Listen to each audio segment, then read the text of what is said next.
DDG episode 233. My name is Dave. I'm joined by Michael.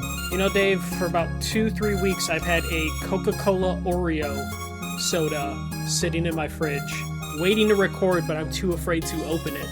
Because you might we have a reversal of fortune on air. Yeah, they made a hell drink of Coca-Cola with Oreo flavor, 0 sugar Coke. Yeah, which is just like the cookie doesn't even look appetizing to me. I don't mind Oreos, but I just like regular Oreos. I'm not. My daughter, like my wife Angela, loves Sour Patch Kids, and she brought home those Sour Patch Oreos. Oh and no, Angela's she's like, okay, they kind of taste like Sour Patch Kids, but she's like, I don't want that in a cookie. Yeah, no. Anytime Oreo does anything fancy, I'm just like, I'll just have a regular Oreo. But even then, like, I'm the type of person that, like, if I have like a package of Oreo cookies in my house, it's going to be in my house for like weeks because I'm only going to take one every couple days or something like that. I don't have any diet self-control like that. I just smash the whole thing. No, the thing is, if it's a Chip Ahoy's thing, yeah. I'm destroying that within a couple days. But Oreos, I can't do that. You put an S on the end of days. Mine is that day. Yeah, no. Then it was probably dangerous when they came into when they came in the individual sleeves. That was probably dangerous for you. Yeah. Yep. The Sam's Club stuff where you get the case of them at Sam's Club and you pull out the whole sleeve of like 15 cookies, and like once you open it, like if you leave it open, it's gonna go bad. It's gonna go That's stale. the logic I used to have when I was a fat kid. when I was a fat kid, that was my logic of like, well, I can't let this go bad. My family's poor. This is wrong. Yeah. All right, so we are Digital Days Gaming. We are typically a weekly podcast that posts every Thursday morning, 6 a.m. Eastern Time. I do apologize. Michael knows a little bit of it. My life is a roller coaster currently, and it's not even me or my direct family. Like, it's not Angela's fine. My kids are fine. My soon-to-be grandkid, as far as I know, is fine. It's just the upper arc of my family. There is some crazy stuff going on outside of what I would call like my four walls, which is causing me some mental angst. I'm gonna just be honest. Like, there's days that I just do not give a damn. So that's kind of what's going on. So I'm good, like, overall. Like, there's this, like, physically I'm good, but there's things that are just affecting me to where that's part of the, I mean, I already wasn't playing very much as it was, but now it's even less currently right now, just because any free time I have has been dedicated to some underlying issues within my family. But yeah, like, I wouldn't call you a control freak, but when things are out of your control, it really bothers you. Yeah. So, but yes, again, like, I appreciate a couple of you have reached out and everything like that, and that's super nice. That's super awesome. I'm good. My directly, my wife's job, my job, everything is great for us, and there's just this crap that's going on, and it's just not fun. So that's kind of where you're getting a little bit of the inconsistency. If you guys think I don't have as much energy as I normally do, I'm sorry, but that's kind of just what's going on. But it's still important for me to try to maintain some type of routine and regularity, and obviously, like, this community is important. So, and I also have work stuff going on. Like, next week I'm going to Vegas for a couple of days, and it's just, everything's just popping up. So you gonna play the slots? I don't know. So here's a fun fact. I've never gambled at all. Yeah, I mean, I didn't until a couple years ago. It's not that fun, but just I've never placed a bet I've placed bets with friends, like, $10, and I've done like March Madness pools, like $15 buy, and I've done fantasy football stuff, but I've never I'm going to pick the Lions to cover the 22-point spread. Like, I've never done that. I would say I understand how it all works. I'm actually afraid to do that kind of stuff because then I was just like, I won, and I just keep going. Like, it'd be bad. I would say get like $100 for gambling. And once that $100 is gone, you just walk away. You have enough self-control that I feel like if you hit your limit... You think better of me than I think of myself. Yeah. Thank you. I appreciate that. Or put that money to a really nice steak dinner, because every hotel has a really good steakhouse. Well, that's the worst part is I'm on company dime. Like I get a meal per diem. There you go. Just one meal a day then, so you can get one really good steak dinner and treat it like E3, where we only ate once a day. Just nutrient. So I'm getting the whole thing, like, the FAQ and the frequently asked questions and the tips, like, wear good shoes. I'm like, shut up. I'm walking. I got this. Like, I know what I'm doing. Yeah. You're I'm like looking at I'm the a hotel I'm manager that staying walks. at. Yeah, the hotel I'm staying at's like 25-minute walk to like the big Nike store. I'm like, oh, I'm gonna go get some new shoes. So any distance for Vegas is a lie. Like everything is way further than what Google Maps even on says. the Google really? Yes. It's Okay. and also the heat just makes it seem way longer. But the only good thing is when I was in Vegas, I never had an Uber that was more than like $10-15. Right, I have So, to look at that. yeah. But you know me well enough. We've done some stuff well enough. I can hold my own. I can walk. Oh no, I can too. Like you Yeah. know me. But there was a time where it was a chore to just go across the street to the Walgreens because the streets but are super a 30-minute long. walk doesn't bother me. No, yeah, but add it Yeah. with the heat and just their sidewalks just aren't made for walking for the most part. Yeah, You know, Angel's worried about me walking around Vegas without a wedding ring on because my wedding ring currently doesn't fit me. aluminum foil. I was like, well, isn't it better? It's probably better for me to walk around Vegas without a wedding ring than with a wedding ring, because with a wedding ring, I would just be a higher target, right? Yeah, with Like, a they wedding just- ring, they'll be like, and they don't see the wife or kids. They're going to be like, Yeah. that's a dad looking for some fun. So you're See, probably I told better. you, Yeah. like it's like, oh, it's just, he's here on a bachelor's thing. We don't want anything to do with him. He doesn't have any foundation. He's not married. He's wearing a tiger's head. He's probably broke. Yeah. Okay. How's that 130 losses there taste there, buddy? Oh no! If I wear the White Sox hat, they'll think I'm homeless. Like they'll be like, "Oh, he must have." We're going to the game Friday night when they play the White Sox too. Oh, cool! So It's hopefully like a they fully win. packed out stadium and them in a playoff chase right now. Man, I'm so geeked. No, but I They're hope in the the White playoffs right now, Sox so. win the next couple games, so their record-tying law or their record-breaking loss will happen in front of you. Yeah. So. Fuck that team. We should talk about And video games. you lost that many games, and we took your announcer. I know, and I think I'm more upset about the announcer than I am about anything else. All right, so back to that. You can catch us live on Twitch, Shit, we didn't get twitch.tv/Digital that Days far? Gaming. Yeah, I'm going to go quick. YouTube.com/Digital Days Gaming, and check out the website, digitaldaysgaming.com. You can and all the show stuff is linked in the show notes. So, all right, you're going to tell me about some guy's name I can't pronounce, and he's retiring apparently. Yep, Tetsuya Nomura is considering retirement. This is the creator of Kingdom Hearts, a couple of the favorite Final Fantasy games out there, 13, 15, art director for Final Fantasy VII. So he did an interview recently and basically said at 53 years old, he's thinking about retiring and thinking about hanging it up. And with the development of Kingdom Hearts 4 happening now, he's basically approaching this Kingdom Hearts game as going to be the benchmark in terms of if he's going to retire and how he wants to approach the game. He says he wants This dude has worked for Square Enix since he was like 20. Yes, if you look at his wiki, he was a debugger on Final Fantasy 4. Okay, I'm like, wait, he's 10 years older than me, 11 years older than Yeah. me, and I was like, and he's been with Square Enix since '91. I'm like, wait a minute, I was was born in in- '83. I'm trying to do some backwards math here, and I'm not great at that, but I'm like, huh. This guy was born in like '72. He was QA for Final Fantasy 4. Like, that's how long he's been there. So basically, he is approaching Kingdom Hearts 4 as trying to make it as complete of a story as possible. That doesn't mean Kingdom Hearts will not continue after 4, but he wants to make sure his loose ends are finally tied. This game ain't coming out till 2027. Yeah. So he's 53 At the right earliest. now. Yeah. And this will probably, be his last game based on how long this is going to take to develop and if he wants to retire. Though I think Square would probably put him in some sort of like Miyamoto-like role that he currently kind of is, because he does art stuff from time to time for the mainline Final Fantasy games. He's collaborated with Final Fantasy 14. I think he also helped out with 16. So he continues to still work with Square outside of Kingdom Hearts.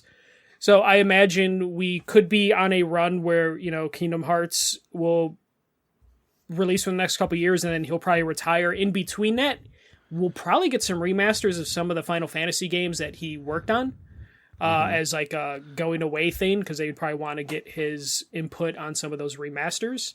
But this could be a big moment for, Square Enix, because this has been someone integral. This is their Miyamoto, almost not like quite from a- Miyamoto, but Yeah, a remaster standpoint, I think at this point, I mean, everybody I think would want like 8, 9, 10, right? Yeah, and there's rumors that like 9 are in active development. There's been a big push for 13 because 13 was that game that like didn't get the love that it might have deserved when it first released. The world wasn't ready for that game, or what they were doing in that game, like well before its time. And now everybody's like, "Well, that'd be really cool." Now, like, okay, they were just 5 years early. Yeah. So there's a lot of stuff that like they can do to like utilize his talents and his input still, and then also like honor his like long work history with Square Enix. So yeah, this is a pretty big one, and just like hearing Nomura is like 53, and he's getting close to retirement just reminds me of how many like marquee names we have in the video game industry that are close to that retirement age. It's kind of scary. It's like we talked about before when the ball player becomes a manager. Like, damn. Yeah.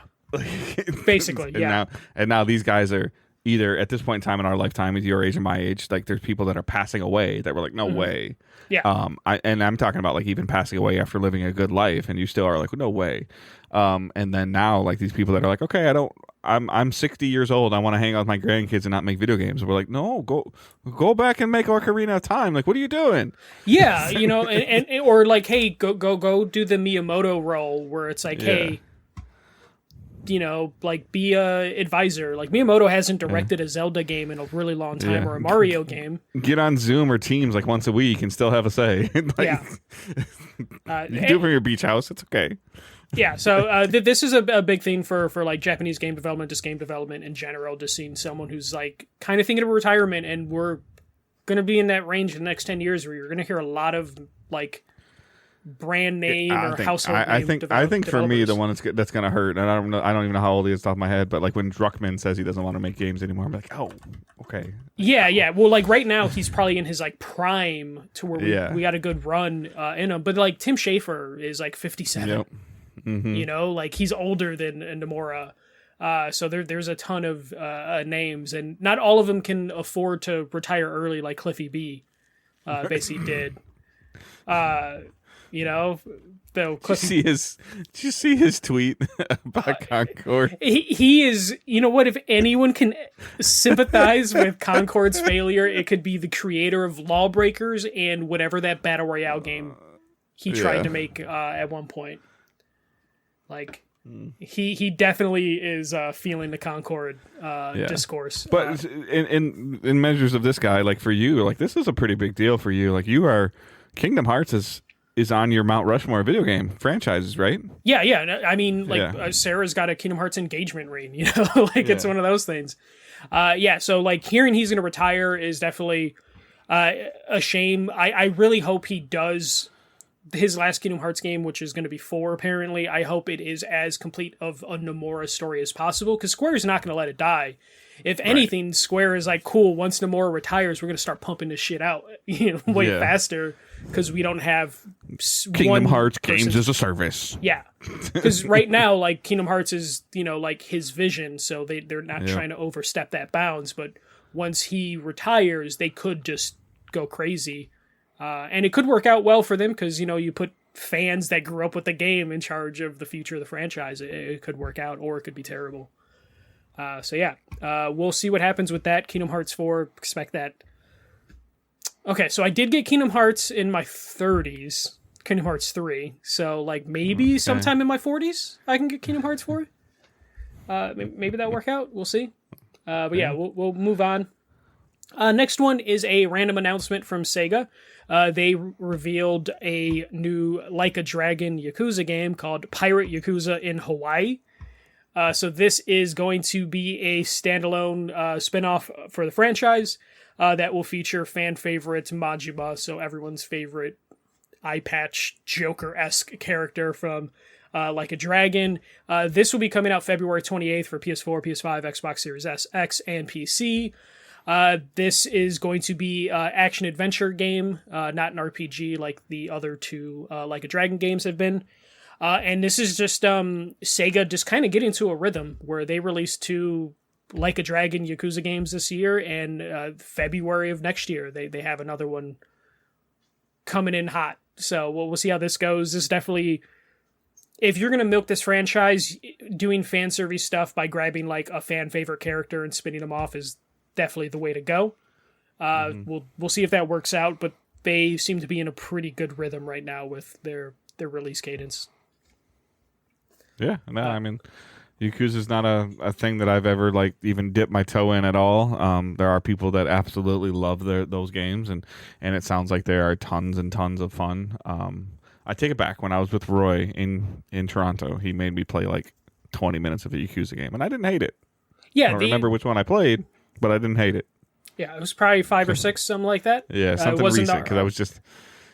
Yeah, wouldn't have been one of the RPG ones, because that was turn-based. Right, no, it wasn't that, yeah, so... Yeah, so it's a great franchise. It is growing rapidly. Sega definitely, like... This is another thing. The head of the Yakuza studio left, like, 5 or 6 years ago, and once that person left or, went to go form a new studio, they just started to pump out these Yakuza games, like, left and right.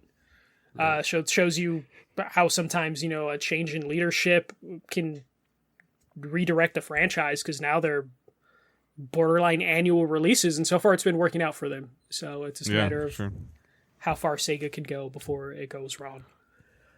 All right, let's get into like the PlayStation corner. This next story hit early last week, so we missed it because we didn't do an episode, but Sony reportedly signs AMD for PS6 development. So this report came out that AMD beat out NVIDIA and other chip makers for the contract with PlayStation to develop the PlayStation 6. This will continue the relationship AMD has established since the PS4. While it seems super early to talk about PS6 development, like they just talked about the PS5 Pro like a week prior to this, this should help the transition between console generations go way smoother, because they're not going to be changing architecture too drastically by sticking with AMD. But I saw a lot of people freaking out that like they were talking about PS6, but that's just how this takes years to develop. Like they literally just signed a contract with AMD, so now they're working on it.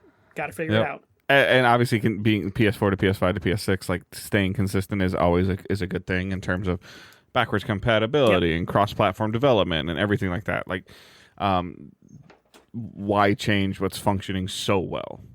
Because maybe you go to NVIDIA and you're at the point where you are truly competing with a console that is a PC. But you can almost argue that the Pro is getting to that level now, because people are like, well, you can spend $700 on a Pro, or you can spend like $1,100 on a PC and have all this other stuff. And I'm like, okay, you could probably spend $700 on a PC and have a close to what you can get out of a Pro. Close, not consistently, but then you also don't have the games that, like the first party games that Sony has. Well, not yet. At least PCs are getting them more. So, but yes, consistency is always good as long as they're willing to keep their partnership going. So this is more what I would file under par for the course. Yeah, this is one of those things where it probably cuts maybe like a year or two off like the potential release for this. Because they're not going to have to try and figure out how to make things compatible or reteach their first-party studios how to function with some of their hardware. At its core, it's still... yes, I understand that PS3 beat Xbox 360, like worldwide sales and stuff like that, but at its core, I think if you went and really talked to somebody that was like the head of development for the PS3, the cell processor direction was probably a mistake. Yeah, now, it was a mistake that they owned, and they embraced, and they said, okay, this is our bed. Like, now we have to make it and build around it. And they did a fantastic job of doing that. But I think if, figuratively put a gun to somebody's head that was making the console and say, biggest mistake you made on PS3, the first word out of their mouth would be cell processor. Yeah, no, 100%. And it might be boring that they're not going to do anything drastically different for the PS6, but they don't need to do anything drastically different in order to be successful. Nope. They just need to get their first-party studios pumping games out, just like Microsoft needs to get their first-party studios pumping games out. And I think that's why, they ultimately stuck with AMD, is because it'll make backwards compatibility just a little bit easier to do. Yep. And they need backwards compatibility because the game development just takes way too long now. So you need to make sure you have stuff for people to play, because now we're looking at, during the PS4 era, it was like 3 to 4 years for game development. This era, we're looking at like 6 years minimum to develop a game, and I don't think that's 100% increase. 100% increase in development time is not a good thing. Yeah, like it's what the customer expects in terms of quality and content and what you're getting out of it, but the development times are just way too long. Yeah, way too long. And I don't think we're going to see a fix unless something changes with the market. Yeah. Which is still possible, but it does require both players and developers to agree on a medium, which I don't think either of them are going to agree to. But yeah, this is good news. I know some people were rolling their eyes because, PS5 Pro was announced and then this story came out. But that's just how it goes. We're probably still a good, 5 years away from... Yeah. 4 years from hearing the words publicly on stage, probably. Yeah. 4 years from hearing about it, 5 years from playing it. Yep. So we'll review this in 2029. And then finally, we got a PlayStation State of Play to talk about. So I have the PlayStation blog article here for me and Dave to reference, but I just kind of grabbed the stuff that I thought me and Dave would be interested in talking about. So I'm just going to go through this list. Astro Bot is getting a free DLC. So some more robots, some more maps, that sort of thing. That is going to arrive this fall. And again, it's going to be free content, which is always good.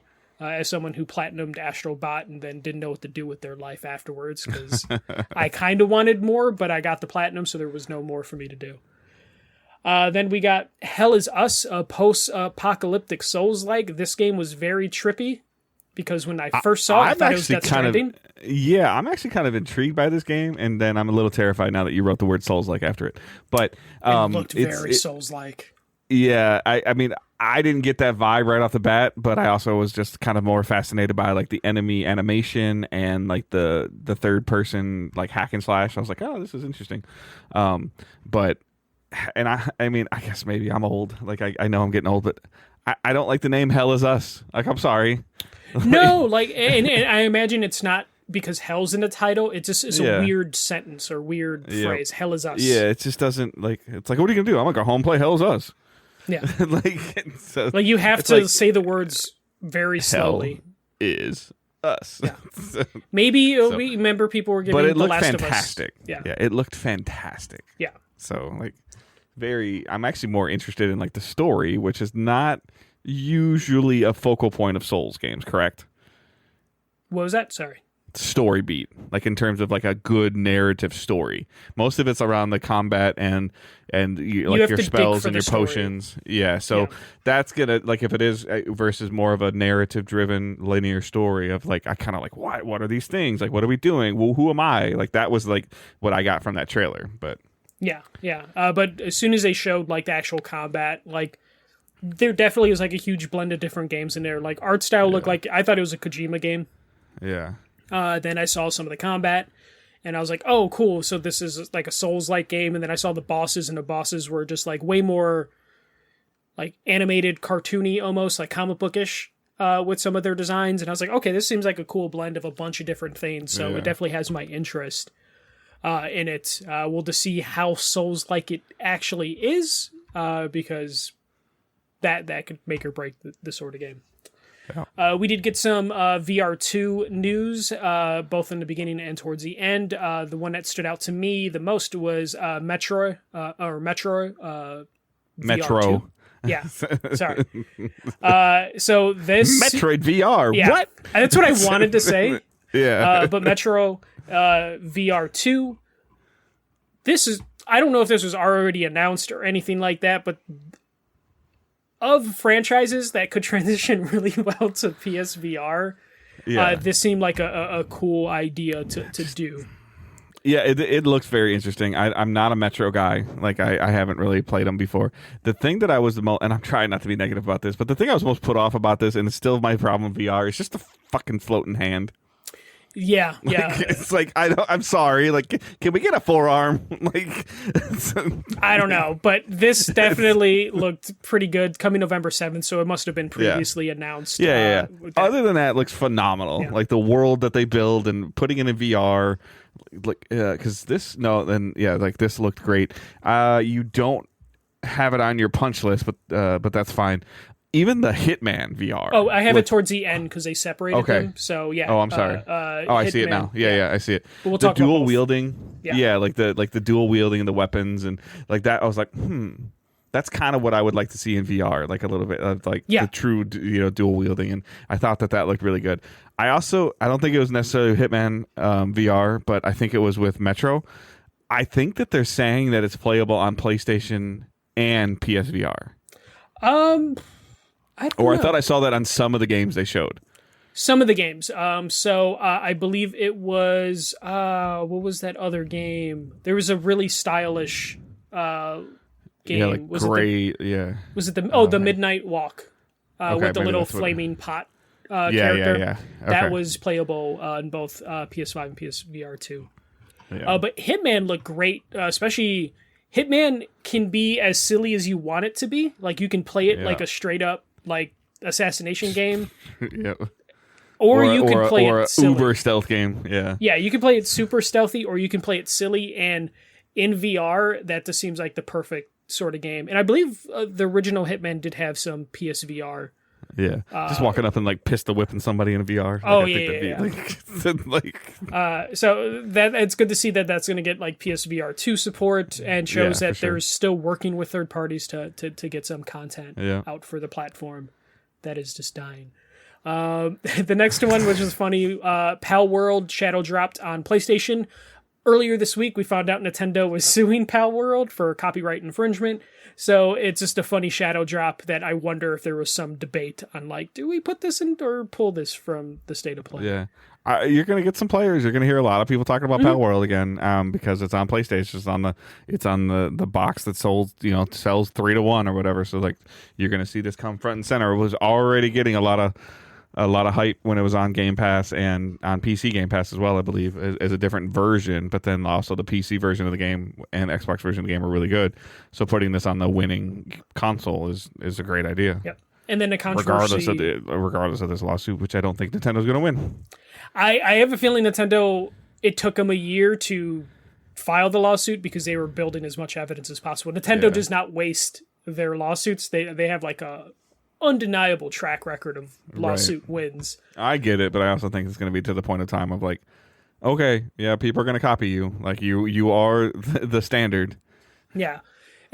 It will be one of those things where like Nintendo will probably win, but it's not going to mean Pal World disappears forever. It just means Nintendo gets a little cut for everything sold for Pal World. Hence why they're trying to get it on PlayStation as fast as they can so they can make that cut. Write that check soon.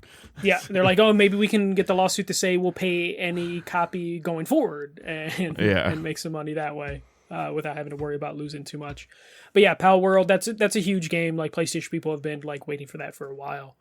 Then we got our first set of like remasters. A Lunar remastered collection is coming very soon, I believe. I gotta pull up the actual release date for that one.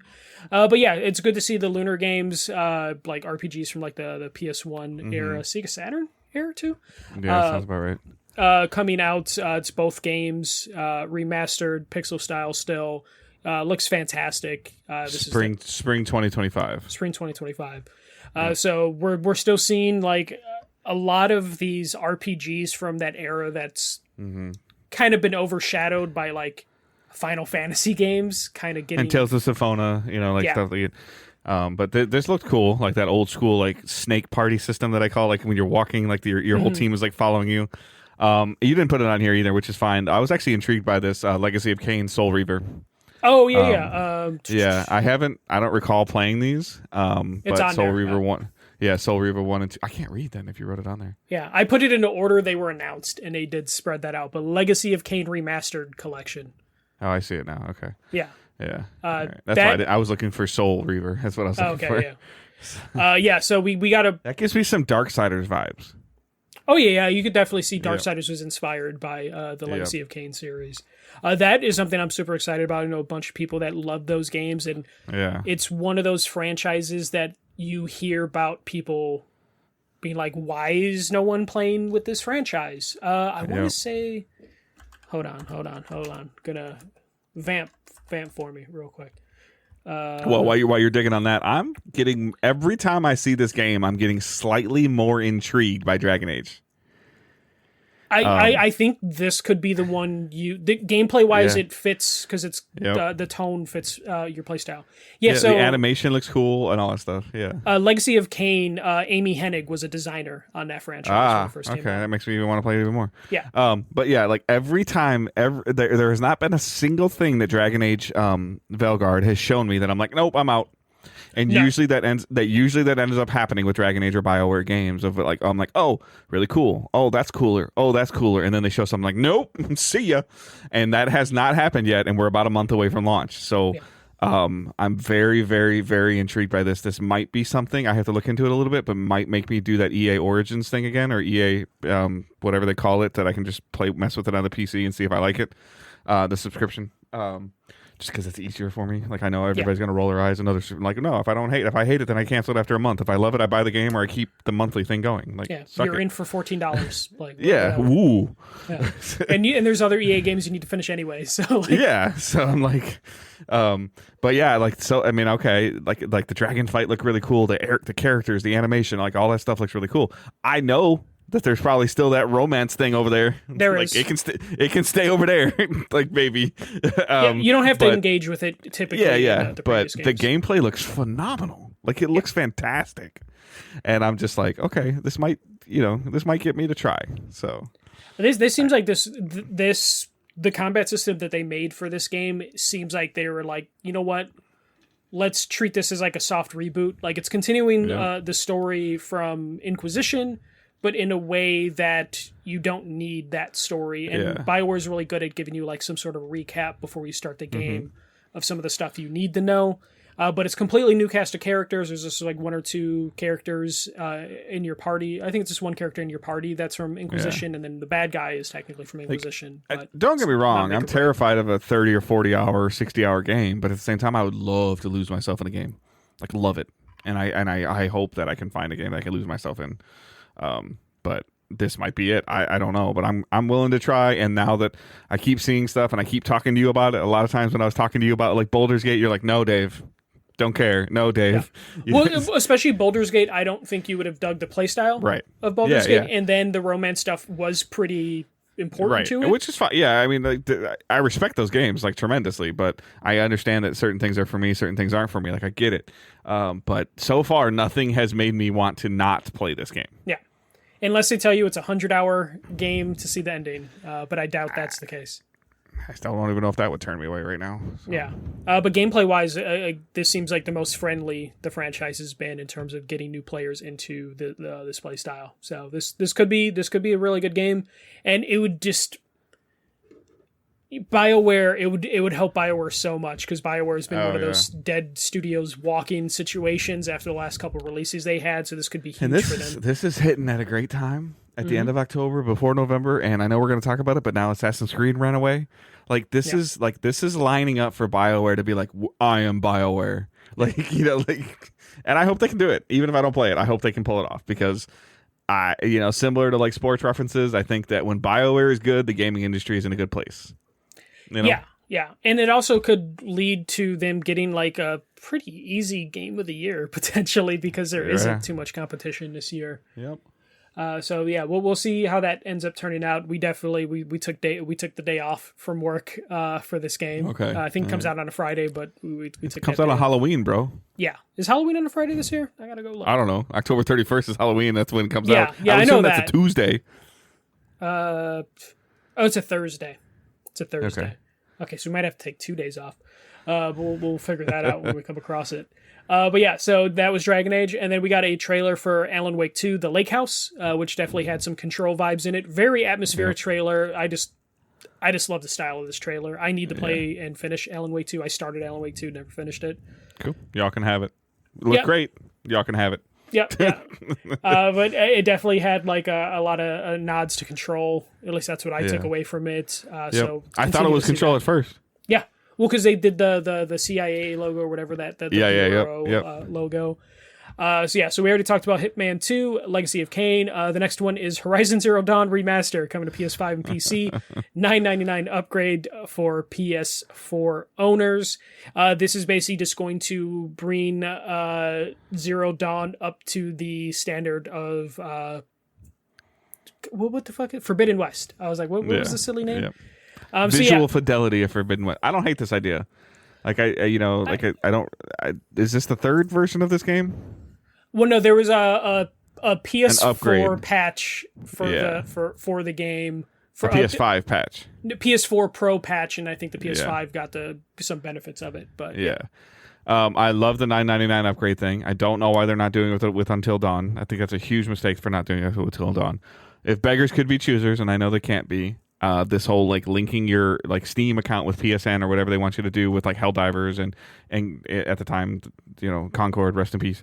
God of War, I think they just pulled the PSN stuff. Right. So I would love for me as a personal, this would be a great game for me to play on my PC and push my PC, but I'm not willing to spend another $60 on it. So if I do end up playing this again, it would be just a $10 upgrade on my PS5, which is fine. I just wish that like they would go fully embrace the PC style right now with this game and like, oh, okay, your PSN account is linked with your Steam account. You get this game for $10. Yeah. You know what I'm saying? Like, because you already spent $60 on it or whatever, I don't know. So I'll be super curious with that. And then I don't know if at its core, like now verbalizing this, I don't know if my PS Plus redemption for this works as a $9.99 purchase. That's always kind of confusing with that stuff. Sometimes it works, sometimes it doesn't. Yeah. Personally, I'm so fucking tired of these remasters from Sony's, these upgrades from Sony. I want new things, but I know they just... I agree, but the distance is long enough for this one for me. It is, but on top of all the other ones that they are doing and have lined up, I'm just kind of like, I'm done with it. I know I just said, oh, cool, Lunar remaster, ooh, a Legacy of Kain remaster, but those are even longer. Yeah, those are like high school or middle school for us. Yeah, and for some of those, they're franchises that have been kind of lost to time. There's nothing stopping you from loading Horizon Zero Dawn on your PS5 right now that already got a PS4 Pro update that runs pretty good. You're 100% right, but at least it's only $10.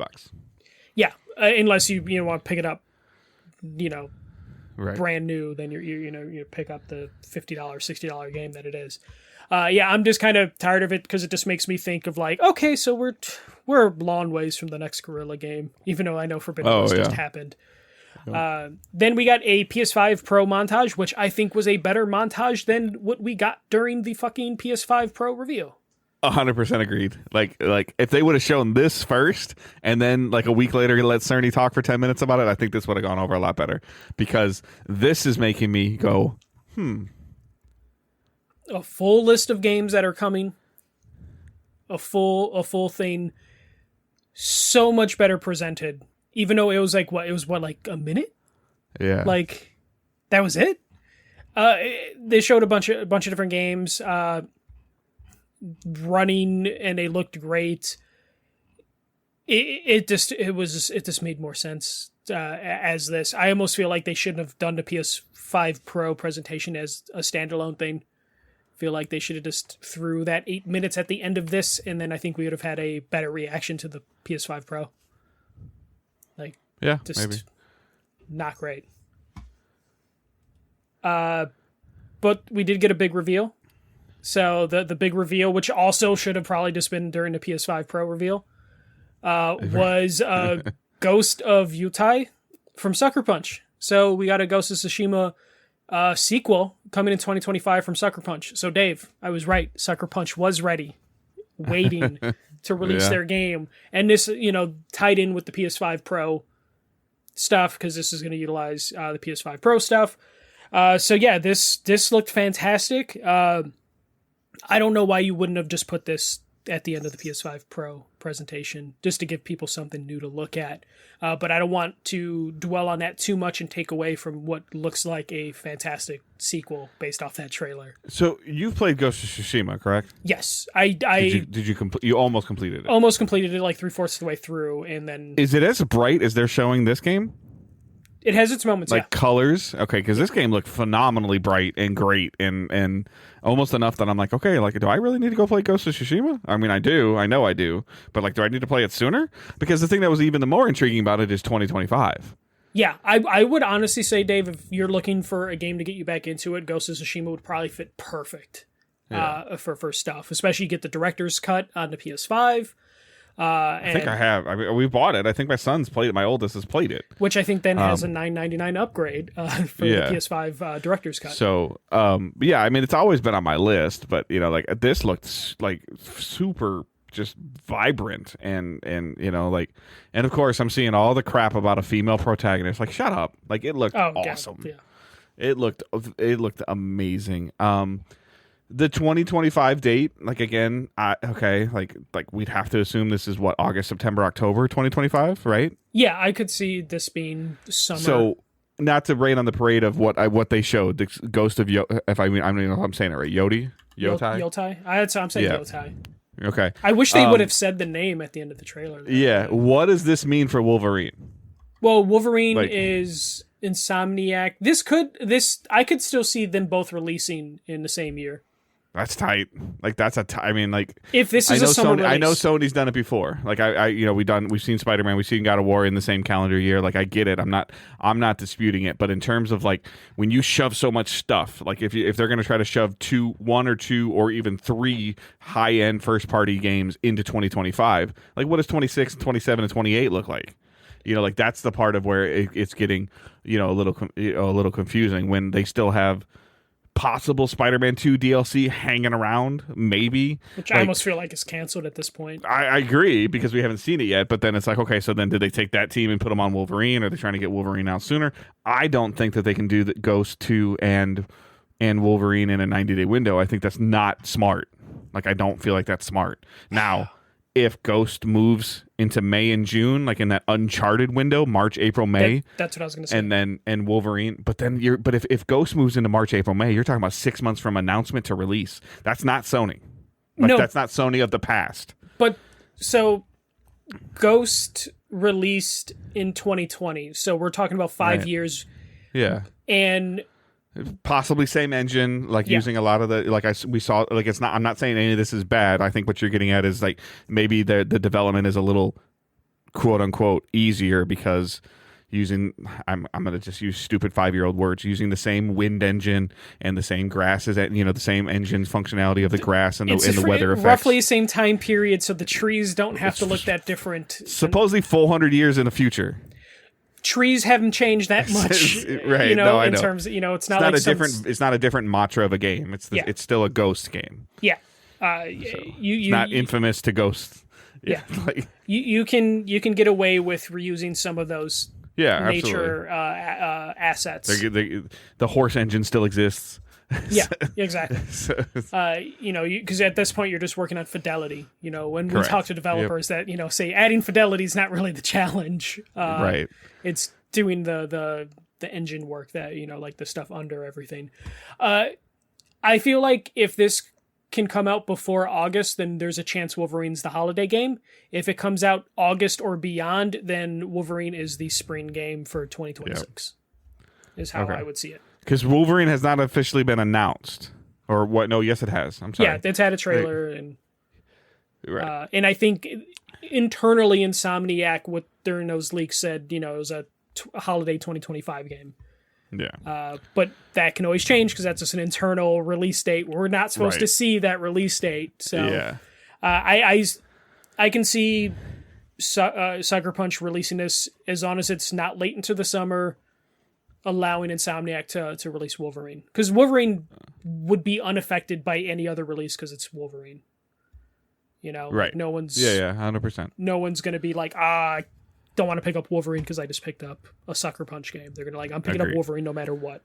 Now, if Wolverine came out before this, then I would be worried about, you know, Ghost being successful. I'm happy with my $70 I spent on this. I don't need to... I can wait for Ghost to go on sale. Yeah. You know? But I do see your concern of just like, okay, we trust Insomniac will get a game out relatively quickly.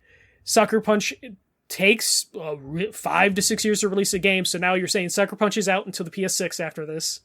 Yeah. And then it's just like, will Naughty Dog be the next studio up? Maybe, but they just had a huge thing they were working on canceled, and Sony Santa Monica maybe would be up next after that. We have to do sci-fi game. Yeah. Actually, we're gonna do a Patreon episode soon, and we're gonna do an MCU one. We should just do let's fix the PlayStation Studios developments, and then do an Xbox Good one. Idea. Yeah. Because it's hard to tell who's next up. Yeah. Overall, I tweeted this week. This is probably the most balanced and good to great state of play that I think Sony's done in multiple years. Oh yeah, it's funny. I walked away with less things that I want to play from this, but I also think this was one of their better presentations. Yeah, because I think of things objectively. Good balance. Like, oh, okay, Astrobot, like riding that wave right off the beginning. Hey, you guys love this game. We love you for loving this game. Here you go. A better reason. 2 weeks ago, I'm like $700. Screw you, PS5 Pro. Last week, I'm like, maybe. Yeah, that looks cool. Like I'm starting to see it.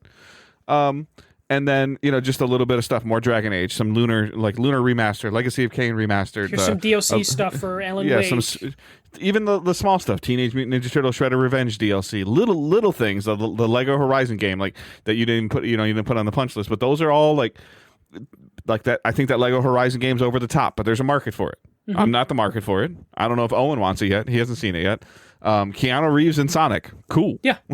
Like here's new colors for the PS5 controllers and stuff like that. Like this just was a lot of balanced. like very well paced, very well shown, very enough talking but not too much talking. Like it was just a really good show.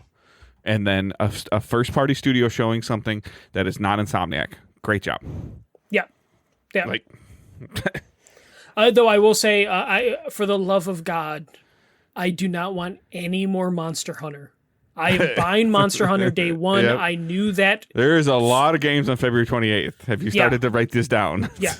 I knew I was going to buy Monster Hunter Wilds after like the 10th trailer, but now we're... if Capcom is writing the check, Sony's sure you can have a spot. Go ahead. Yep. I'm just, as soon as I saw a Monster, because I didn't watch it live, as soon as I saw a Monster Hunter, I just kept hitting skip, because I'm just like, I'm done seeing it. I know what I'm getting, and I want it, so leave me alone. But we did get a release date, so that was good. Good show. I mean, good. Kudos to Sony. Great show, top to bottom. Like, there was not a point in time that I was like, oh, really? Where I was like, oh, okay, now they're going to show like 5 PSVR 2 games. Okay, I'm going to check out. They balanced all of it. They slided it in, put some other stuff in, slid it out, put it back in. Like, I think they did a great job. Like, very well paced. Yeah. I know. I got you. I will say that I also think this was a good presentation for PSVR 2. Like, because it's been something that we've really criticized PlayStation with the last couple state of plays. Is like when we don't even own a PSVR 2, but like we know people that own it, we kind of feel bad for them. And this one was like, hey, here's like 2 major franchises that are having PSVR 2 games that are coming out soon. And then also here's some random stuff from the developers of Lost in Random and some of these other games that were shown here. Like it was just a really good presentation for like the entire like PlayStation like ecosystem. And then, hey, Shredder's Revenge is getting like, it got what? A new DLC? Two characters and some more music. Yeah, cool. Which is pretty cool. And I think the music was free. I don't know about the characters, but like still like that. I'm tempted to re-download that game. I never. Right. I didn't play the last time they dropped characters. Right. So.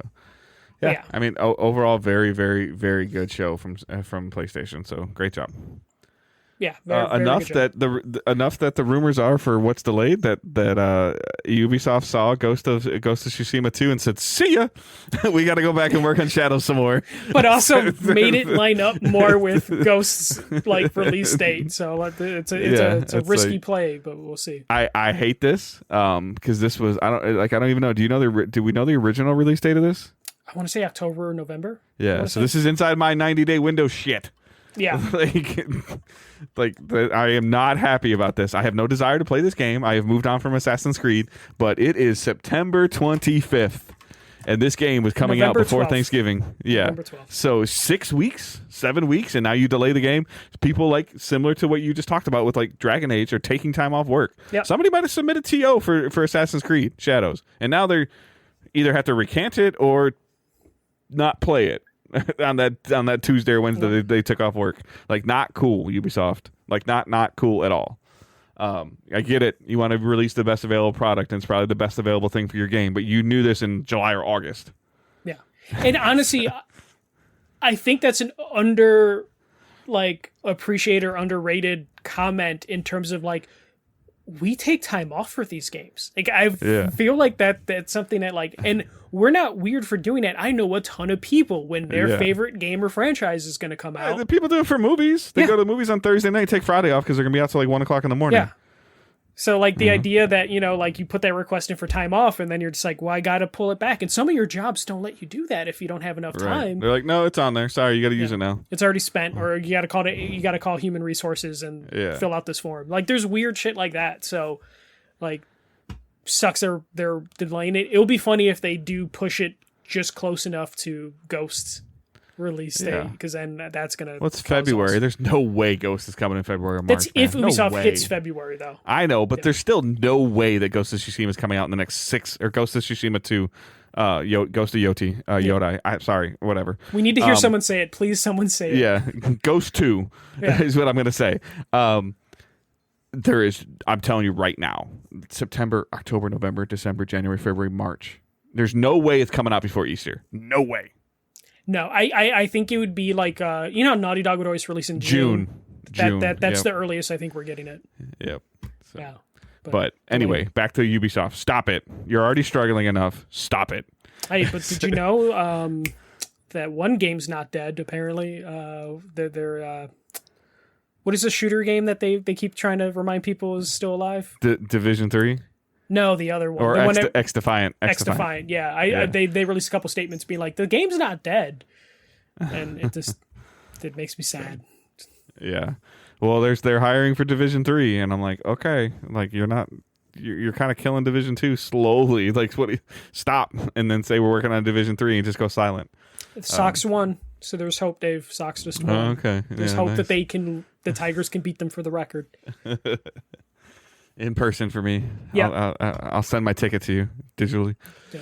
That ticket might be worth something because it's going to be a while before a team sucks this hard. Except for next year. There's always next year for the White Sox. Yeah. All right, so what we're playing and watching, mine has been a lot of baseball, just because like what the Tigers are doing, like Michael and I are kind of joking back and forth, but what the Tigers have been doing since like the middle of August is just freaking absurd. And I'm sorry if you're not a baseball fan, but this team was like 6 or 7 games below 500, and now after tonight's win, I think they're 10 games above 500. Like this is nuts. Like it I don't even know what to say because like we're going to the game on Friday because I wanted to get downtown. Angela's like, I want to take Owen. I'm like, I'm not exposing him to 40,000 people on a Friday night. So, and like I've got a sports filled weekend. Angela and I are going to the Tigers game on Friday, like I just mentioned. We're also going to the Michigan Minnesota football game on Saturday, and I leave for Vegas for work on Sunday. And I'll be in Vegas for a couple of days while the Lions are playing Monday Night Football, not against Vegas, but against Seattle. And the Tigers are possibly going to have a postseason game while I'm in Vegas. So there's definitely some cool stuff for me to check out there. But I will be in Vegas for a couple of days, work-related. It is 100% work-related, I promise. And I also looked at the weather for Vegas, and it looks absurd, like 95 degrees. Like this is like it's September. a rough 95, too. I'm telling you. So I have never been to Vegas. I didn't go to PSX that was in Vegas. So I've literally never been to Vegas. So I am kind of, I do have a good chunk of time on Sunday to chill and do some stuff. So I am intrigued and excited about checking that out. Dave activities for Vegas. Yeah, some of it's going to depend on, like I said, if there's a do you like Tigers pinball? Or pretend. I can figure stuff out. I mean, there's a pinball Hall of Fame there. Yeah, it's like got the world's largest pinball. I want to go to the Raiders game and I want to go to the Raider Stadium, but those tickets are so expensive. I wonder if I can just like walk up to somebody and give them like $50 and that's what I'm saying. Like if you do StubHub the morning of, you'll probably get someone who's just trying to get rid of their tickets. Yeah, so we'll have to see. We'll have to see how that goes. But so yeah, I mean, lots of baseball, lots of college football. Still just. I'm actually kind of more amazed, and I know it's been like 10 years since I hadn't really played Madden that much, so it's been a long time since I was doing just a lot of random online play. People play this game way too aggressively, and they get bit in the ass for it, and then they quit. Yeah, yeah. Like it's just like Sports games. they'll quit with like 10 seconds left on the clock because I got a pick that ended the game for them. Just let the clock run out and finish the game. Get the completion. Like don't get a DNF. People quit in 2K if they don't win the tip off. Like that's how sad sports games can be. I guess, there's been a couple times I've been down 10 points or 2 touchdowns and I've come back and made it close, or I've lost on a last second field goal. I've won on a last second field goal. Like there's, potential for great games, but people are just like, oh, they throw 3 picks and they're down 14-0 in the second, or like at the second quarter. Like, see ya. I'm like, okay. And then you catch them in the next game and you're like, haha, here we are again. Yeah. I've been impressed with the numbers that they show that are online. On a random, what day did I have off this week? Tuesday. They were at like 1:00 in the afternoon Easter time. There was like 75,000 people online. Like I was impressed with that. Mm-hmm. Later in the night it was 250 to 300,000. Like, but I'm still enjoying the game. I'm having fun with it. That Zelda Echoes game comes out tomorrow. So I think the Switch is going with me to Vegas. I don't think I'm going to take the Switch and the ROG. So I think I'm just going to take the Switch. And it'll probably be a lot of Zelda Echoes. I want Plucky Squire. I'm trying to decide if I want to upgrade Plus for the rest of my subscription to get Plucky Squire, or if I just buy it on PC, or if I buy it on the Switch. Like I don't know. So that's been out for a couple of days, and I'm really interested in that. But I think it's going to probably be Zelda Echoes because I would just hope I can just put some headphones on the plane and just lose myself in Zelda for like 4 hours. Like, and then when you get like destroyed from the heat in Vegas, you'll just be like, I'm just going to chill in this hotel room and play Zelda. Yeah. So yeah, it'll be a great time for me to really put the cracked case through the paces. I have a GameCube inspired like Switch holder that's supposed to be a little bit bigger. Part of the thing I don't like about the Switch in handheld mode is how small the Joy-Cons are. Mm-hmm. This is supposed to offset that, so I will try to put some pictures of that out as well as I'm traveling and let you know. But the other thing is I think I can actually like bring some wires, and this cracked case serves as a dock as well, so I might be able to just plug it right into like the hotel TV or something. So that should be kind of cool. But yeah, for the most part, that's it for playing and watching for me. Yeah, for me, it was Platinuming Astro, which I did last week. Some of those levels that I needed to finish were diabolical. Like those little extra challenge levels were just fucking crazy. Then I picked up Marvel vs. Capcom Fighting Collection, which is exactly what you wanted from all those games being in just like one package. Like Capcom does such a good job with just like that museum presentation stuff of like, here's old concept art, here's like a jukebox with all the music and sound effects. All that stuff is just great. I hope Capcom keeps doing it. They have a hell of a library that they can just do this for a couple more games. But yeah, no, it plays exactly the way you wanted. One thing that did throw me off, though, is I don't remember it being so dark looking. Because there's definitely, like, when you're in the menus and it's, like, bright, and then when it gives you, like, that arcade emulation, like, it just feels like the color loses a little bit of brightness when you're playing it. And that threw me off a little bit. Is there any settings in there you can mess with? Or I believe there's some filters that I can do, and I can mess with the aspect ratio a little bit. But it just seems like that's just how the games looked back then. We just didn't know because they were just, on CRT. It looked great to us. Yeah. So just seeing that was a little odd. I did most of my play time in like offline mode, just trying to get the hang of everything again. So I haven't really dabbled with online. You're gonna get pummeled probably. Oh yeah, I mean there's people returning it on PC because like one of the all-time great fighting game people was determined to be number one on each platform. So he was destroying people, and matchmaking isn't great in the game. And then there's also, it's missing some features, like there's no quick rematch in the game, so that's there's a little stuff that I hope they can maybe eventually patch in.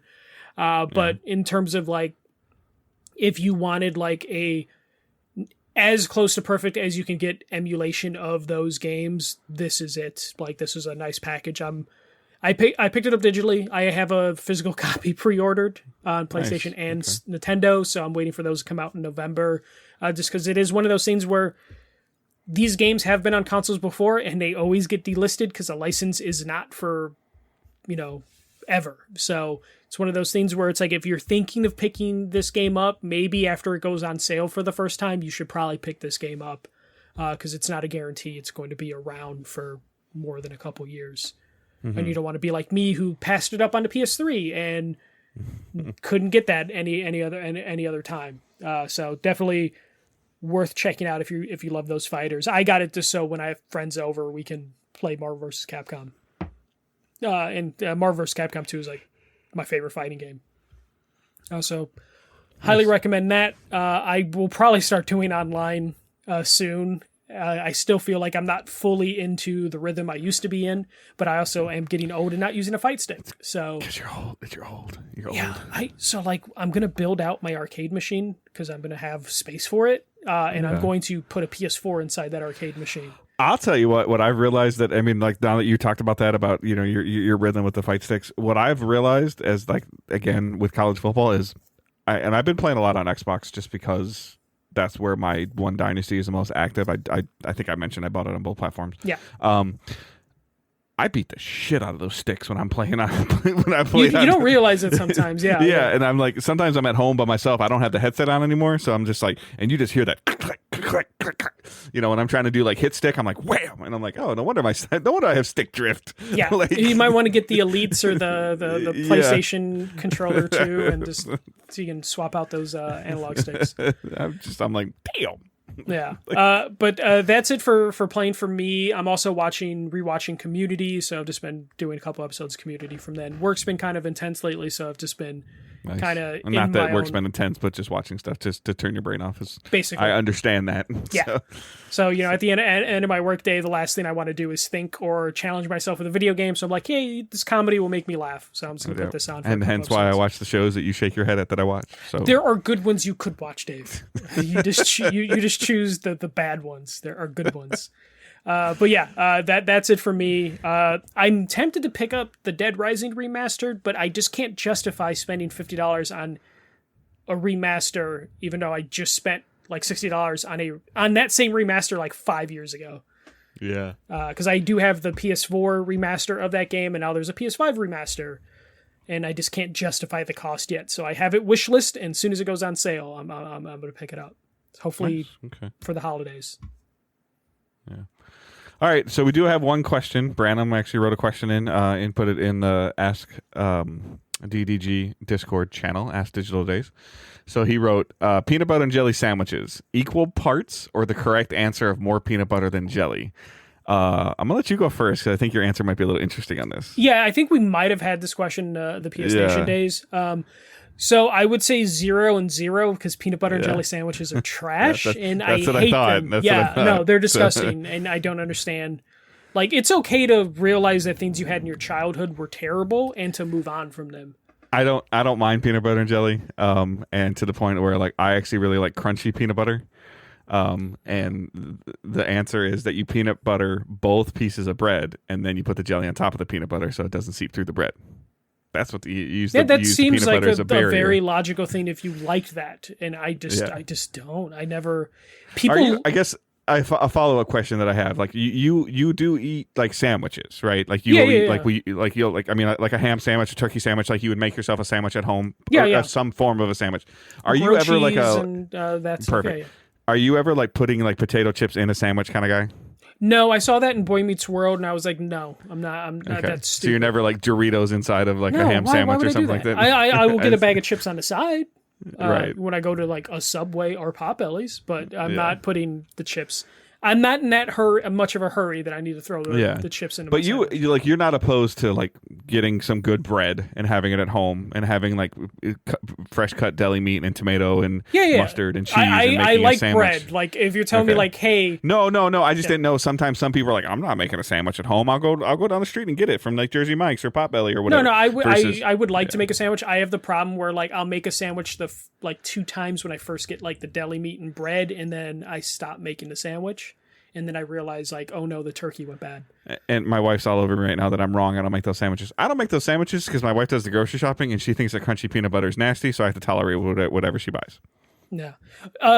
In Kentucky public school, Detroit public school, or Michigan, I forget where Metro Detroit public school. Okay. Yes. Did you have the peanut butter jelly sandwiches that were in the aluminum foil with like the blue aluminum and? No, I went to at least a slightly upscale public school, sir. Oh, okay. So they just someone put the jelly in the peanut butter. No, I don't think we had peanut butter jelly as part of hot lunch. Yeah, no. Like, I think it was like we had like the foldable pizza. Like we had that. No, square, we had that like too. So basically, peanut butter and jelly sandwiches at Chicago public schools come in like a very distinct like aluminum foil thing. And they would only have them for breakfast. That sounds like a 20-year-old version of the Uncrustable. Yeah, or they would have them if like something went wrong with lunch, like they were breakout in case of emergency, like oh shit, they didn't get the order or something went bad with the kitchen. I don't think I ate a lot of hot lunch at school, and I don't think that peanut butter and jelly was ever an option. I mean, people really liked them, and I think that's why I don't like peanut butter and jelly sandwiches, because I just remember those sandwiches being nasty. I used to make and I haven't done this in a while, and I do like and Angela, like sometimes she doesn't realize I do this, and she doesn't care that if I did or didn't do it, but it's been a long time since I did it, like years. Like I don't think since Owen's been born. But I used to make like a triple decker peanut butter and jelly sandwich. Like you would like 2 pieces of bread sandwich and then put some more on there and put another piece of bread on there and make like a like a double like a 2 patty Big Mac, but like with a bunch of breads. You would go all out. I just put it in the Ask Digital Days gaming channel. What the sandwich looked like. I don't know if that would pop any memories for you. It probably not, but I've also like disoriented a ton of that time frame in my life. So. But yeah, they would come in that very distinct. No chance. Yeah, absolutely not. That is unfortunately a staple of Chicago public school lunches and breakfasts. Like the foldable pizza was totally a thing, and I also thought that pizza was fucking trash. And then also, I don't remember if it was or wasn't. I just know it was pizza and I ate it. Like I probably like ate terrible public school food for a while. You know? But that peanut butter and jelly sandwich haunts my dreams, because sometimes it would be. This looks like something you would buy. Like it would be like Meyer's generic ice cream sandwich package. This feels like a corner store sandwich. Like they would keep these in the fridge or freezer, and then you would just grab one because you only had 50 cents on you.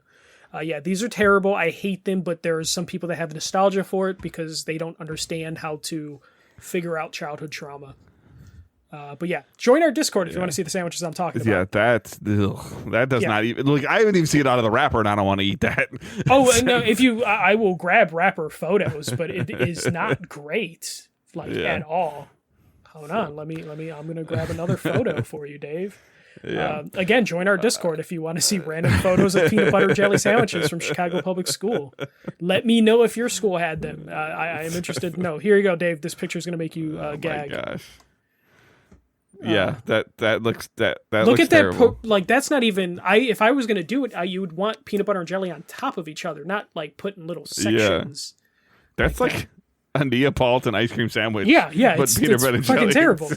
And I swear to God, there's enough. If you talk to people from Chicago, they have trauma that they'll say they love those sandwiches. Nasty. Imagine having that with. I feel like even at 7 or 8 years old, like I'm still gonna be hungry after I eat that. Probably. Well, you were also like 6'5" when you were like, that age. I don't think I could do it. So yeah. All right. So that is our show for this week, because I'm gonna go throw up from looking at that and thinking that Michael had to eat that as a balanced diet. You can follow us on Twitter at Digital Days Pod. You can follow Michael at The First MJC. You can follow myself at Good Dave Hunt. I will try to tweet a little bit this week while I'm in Vegas. And some stuff with the cracked GameCube. You like Hell's Kitchen? Looking Do you Switch. watch Hell's Gordon Ramsay stuff? No, I don't. Oh, okay. So his restaurant's over there.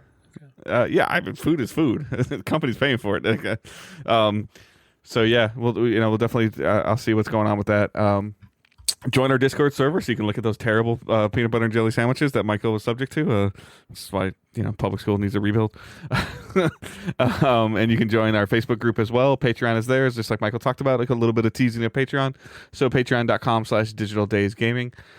Next week's show is probably an 80% chance that it happens, 20% chance that it doesn't. Flight dependent, travel dependent, also news dependent, because sometimes it's just slow. Yeah.